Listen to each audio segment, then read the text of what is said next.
Hi hello everyone welcome back to my channel. അപ്പോൾ എല്ലാവർക്കും സുഖമാണെന്ന് വിശ്വസിക്കുന്നു. എനിക്ക് ഇവിടെ സുഖമാണ്. അപ്പോൾ ഇന്നത്തെ ഒരു കുക്കിംഗ് വീഡിയോ ആണ്. ഉലുവച്ചീര വെച്ചിട്ട് ഒരു സിമ്പിളായിട്ടുള്ളൊരു റെസിപ്പിയാണ് ഇന്ന് ഉണ്ടാക്കാൻ പോകുന്നത്. അപ്പോൾ ആദ്യമായിട്ട് വീഡിയോ കാണുന്നവരാണെങ്കിൽ വീഡിയോ ഫുള്ളായിട്ട് വാച്ച് ചെയ്യുക. അതേപോലെ ഇഷ്ടപ്പെടുവാണെങ്കിൽ ലൈക്ക് ചെയ്യുക, ഷെയർ ചെയ്യുക, കമൻറ്റ് ചെയ്യുക. അതേപോലെ സബ്സ്ക്രൈബ് ചെയ്യാത്തവരുണ്ടെങ്കിൽ സബ്സ്ക്രൈബും ചെയ്യുക കേട്ടോ. അപ്പോൾ വീഡിയോയിലോട്ടേക്ക് നമുക്ക് കടക്കാം. അപ്പോൾ ആദ്യം തന്നെ ഇതേപോലത്തെ ഒരു ചട്ടി എടുത്തു. ചട്ടി ചൂടായി വന്ന സമയത്ത് അതിലോട്ടേക്ക് നമ്മൾ വെളിച്ചെണ്ണ ഒഴിച്ചു കൊടുത്തു. ഈ വെളിച്ചെണ്ണ ചൂടായി വരുമ്പോൾ നമ്മൾ അതിലോട്ടേക്ക് 1 സ്പൂണോളം കടുക് ഇട്ട് കൊടുക്കാം. അതേപോലെ പിന്നെ ഈ കടുകെല്ലാം പൊട്ടി വരുന്ന സമയത്ത് അതിലോട്ടേക്ക് നമുക്ക് ഉലുവച്ചീര ഇട്ട് കൊടുക്കാം കേട്ടോ. ഇത് നല്ലതുപോലെ കഴുകി എല്ലാം വെച്ചതാണ്. ഇതേപോലെ ചെറുതായിട്ട് നമുക്ക് മുറിച്ച് കൊടുക്കാം. അല്ലെങ്കിലും നമുക്ക് ജസ്റ്റ് അതിൻ്റെ ഇതള് മാത്രം എടുത്തിട്ടാണെങ്കിലും നമുക്ക് ഉപ്പേരി വെക്കാം കേട്ടോ. അപ്പോൾ ചെറിയതായിട്ട് ഞാൻ മുറിച്ച് ഇവിടെ വെച്ചിട്ടുണ്ടായിരുന്നു. ഫ്രഷ് ആക്കിയിട്ട് എല്ലാം കഴുകി എല്ലാം വൃത്തിയാക്കി വെച്ചിട്ടുണ്ടായിരുന്നു. അപ്പോൾ നമ്മൾ ആ ഉലുവച്ചീര അതിലോട്ടേക്ക് ഇട്ട് കൊടുത്തു. എന്നിട്ട് നല്ലതുപോലെ ഒന്ന് ഇളക്കി കൊടുക്കാം. ഇനി ഈ ഒരു ക്ലിപ്പ് ഇത് ഉണ്ടാക്കണ ഒരു ക്ലിപ്പ് ഞാൻ വിട്ടുപോയി എടുക്കാൻ വേണ്ടിയിട്ട്. ആ മിക്സ് അതെന്താണെന്ന് വെച്ചാൽ ഒന്നും തന്നെ ഇല്ല. മിക്സിൻ്റെ ജാർ എടുക്കുക, അതിലോട്ടേക്ക് തേങ്ങ ഇട്ട് കൊടുക്കുക. തേങ്ങയും അതേപോലെ 1 സ്പൂണ് മുളക് പൊടിയും പിന്നെ ഒരു ഇച്ചിരി മഞ്ഞൾപ്പൊടിയും പിന്നെ കായപ്പൊടി ഓപ്ഷണലാണ്. കായപ്പൊടി ഇട്ടാൽ ഒന്നും കൂടി ടേസ്റ്റ് ഉണ്ടാവും കേട്ടോ.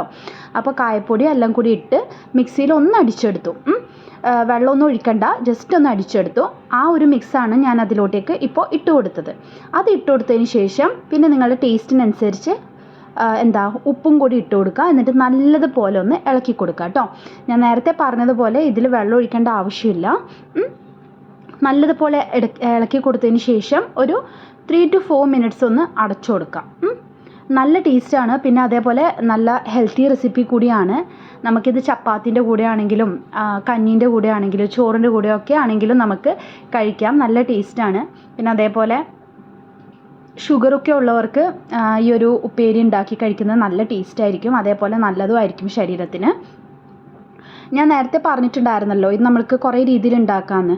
ഒന്ന് നമ്മൾക്ക് ഉഴുന്നൊക്കെ ഇട്ടിട്ട് ഈ ഒരു ഉപ്പേരി ഉണ്ടാക്കാം. നമ്മൾ കടുകെല്ലാം പൊട്ടി വരുന്ന സമയത്ത് നമ്മൾ അതിലോട്ടേക്ക് ഉഴുന്നും അതേപോലെ കരിവേപ്പിലൊക്കെ ഇട്ട് അങ്ങനെ ഉണ്ടാക്കാം. പിന്നെ ഈ ഒരു ഉലുവച്ചീര ഉണ്ടാക്കുന്ന സമയത്ത് അതിലോട്ടേക്ക് നമുക്ക് മുട്ട ചിക്കിയും കൂടി ഇട്ട് ആ ഒരു ഉപ്പേരിയും കൂടി ഉണ്ടാക്കാം. അതും ഹെൽത്തി റെസിപ്പിയാണ്. ഇവിടെ പിന്നെ അച്ഛനും അമ്മയൊന്നും മുട്ട കഴിക്കാത്തത് കൊണ്ട് അങ്ങനെ ആ ഒരു മുട്ടേൻ്റെ സെക്ഷൻ നമ്മൾ സ്കിപ്പ് ചെയ്തു കേട്ടോ. അപ്പോൾ അങ്ങനെ ഉണ്ടാക്കാം കേട്ടോ. അപ്പോൾ നമ്മളുടെ ഉലുവച്ചീരേൻ്റെ ഉപ്പേരി ഇവിടെ റെഡി ആയിട്ടുണ്ട്. അപ്പോൾ എന്തായാലും നിങ്ങൾ ട്രൈ ചെയ്ത് നോക്കുക. ട്രൈ ചെയ്ത് നിങ്ങളുടെ അഭിപ്രായം കമൻറ്റ് ബോക്സിൽ ഒന്ന് ഇട്ട് കൊടുക്കുക. ഓക്കെ, അപ്പോൾ എന്തായാലും നിങ്ങൾ ട്രൈ ചെയ്യണം. കാരണം അത്രയ്ക്കും ഹെൽത്തി റെസിപ്പിയാണ്. എന്തിൻ്റെ കൂടെ നമുക്കിത് കഴിക്കാവുന്നതാണ് കേട്ടോ. നല്ല ടേസ്റ്റാണ്. അതേപോലെ ഹെൽത്തി റെസിപ്പി ആയതുകൊണ്ട് ഷുഗർ പേഷ്യൻസിനാണെങ്കിൽ പോലും ഈ ഒരു തോരൻ ഉണ്ടാക്കി കഴിക്കാവുന്നതാണ്. അപ്പോൾ എന്തായാലും റെസിപ്പി ട്രൈ ചെയ്ത് നോക്കുക.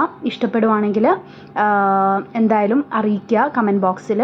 അതേപോലെ ആദ്യമായിട്ട് കാണുന്നവരാണെങ്കിൽ വീഡിയോ ലൈക്ക് ചെയ്യുക, ഷെയർ ചെയ്യുക. അതേപോലെ ചാനൽ ആദ്യമായിട്ട് കാണുന്നവരാണെങ്കിൽ സബ്സ്ക്രൈബ് ചെയ്യുക.